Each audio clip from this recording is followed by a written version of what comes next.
¿Sabes qué, mami? Ya yo lo sabía. Gente de zona, pero esta vez con los alertas. Para ver si te da la vuelta. Vacilar con la figura. Ahí nomás. Y delante de la gente. ¿Qué te pasa? Te haces la dura. ¿Cómo te figura? Te gusta más. Vamos allá. Vacilar con la figura. ¿Qué, qué? Y delante de la gente. De la gente. Tú te haces la dura. Yo sí te conozco, a mí tú no me engañas. La Transvulcania, c'est une manche de Coupe du Monde de skyrunning qui a lieu début mai sur l'île de La Palma aux Canaries. Donc j'ai pu participer à la Transvulcania en 2014 et c'était extraordinaire. C'était vraiment une course mythique avec une ambiance qui n'existe pas ailleurs. J'avais terminé 5e, c'était ma première expérience à l'international et j'avais vraiment hâte de voir ce que ça pouvait donner cette année. Premier jour, on est sorti de l'avion, on est parti faire un petit footing. Donc voilà, un petit footing entre potes, ça fait toujours du bien pour dégourdir les jambes.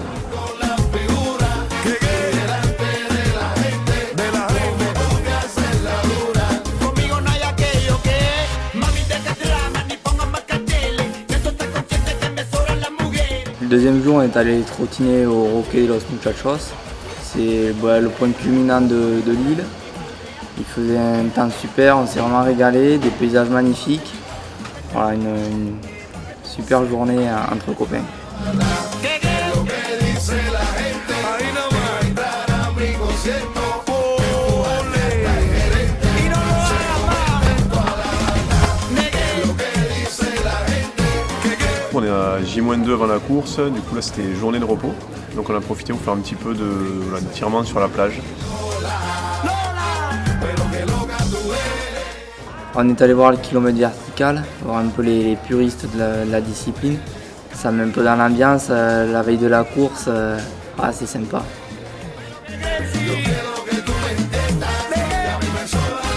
L'assistance, c'est vraiment un grand luxe sur une course parce qu'on gagne énormément de temps, on est qu'à recharger et c'est reparti.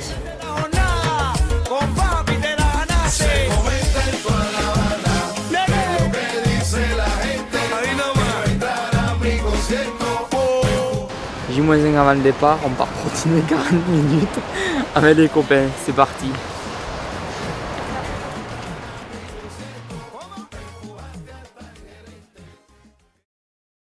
À 4h moins le quart, du coup le réveil sonne, matin de la course. Donc voilà, petit-déj tranquillou.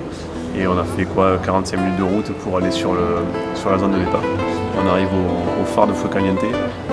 C'est vraiment voilà, une ambiance extraordinaire, tout le monde est là, il y a 2000 personnes au départ.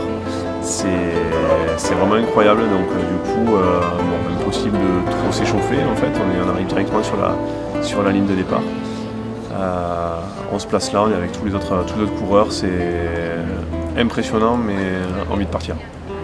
Sur la ligne de départ, je me suis senti tout petit, être là au milieu des stars, puis s'est lancé sur une course comme ça avec eux, ça m'arrive pas souvent. La première ascension, donc jusqu'à Los Canarios, se passe super bien, à ma grande surprise parce que c'est pas du tout là où on a tout.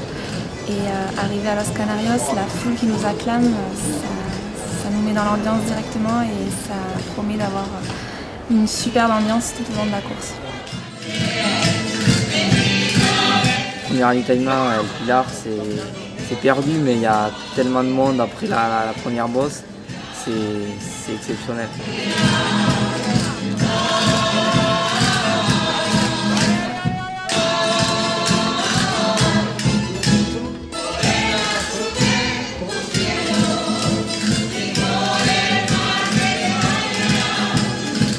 Priorité à Mise.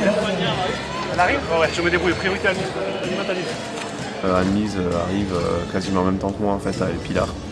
Donc voilà, ces petits ravitaux rapides et derrière je repars sur la piste tranquillement en attendant Anne-Lise jusqu'à qu'elle revienne. Donc arrivé à El Pilar, il y a du monde partout, je crains un peu de ne pas retrouver mes assistants, mais là tout est parfait. Gaëtan est bien présent, je le retrouve tout de suite, ça dure 30 secondes et on est reparti.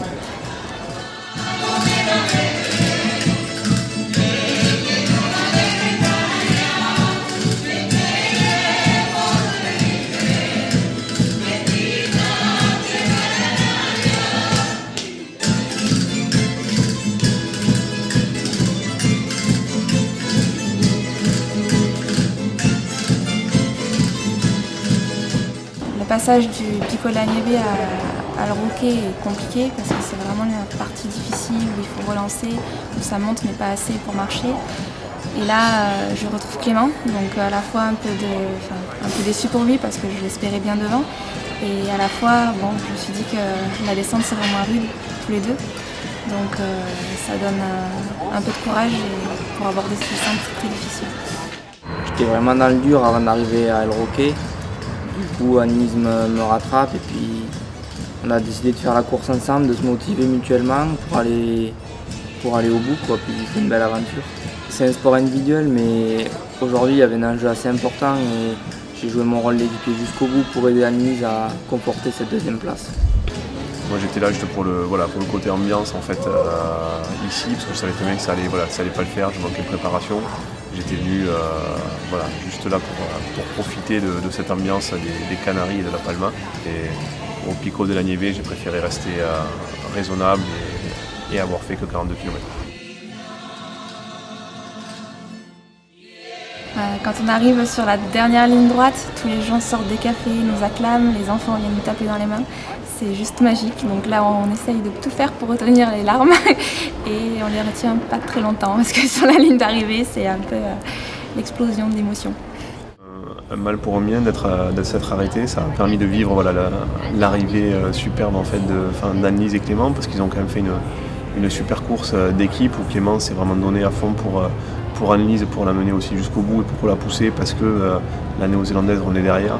Et de les voir arriver ensemble et de voir Annelise qui a quand même tel résultat ici, ça a été extraordinaire et vu qu'on se connaît un petit peu plus qu'en tant qu'entraîneur entraîné, ça a permis de vivre quelque chose de très fort.